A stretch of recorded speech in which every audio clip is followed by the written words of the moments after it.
मंदिर मस्जिद जहाँ भी गेलियो सबसे तोरा मांगलियोगे। तोरा हम हंसलियो हरदम अपने भले कानलियोगे।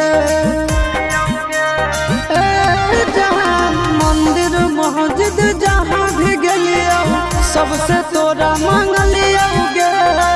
तोरा हम हंसलियो हरदम अपने भले कानलियोगे।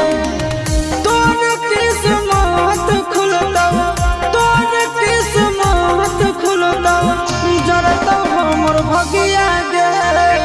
बसवे के डोलिया जानू बांस के अरथिया गे। बसवे के डोलिया जानू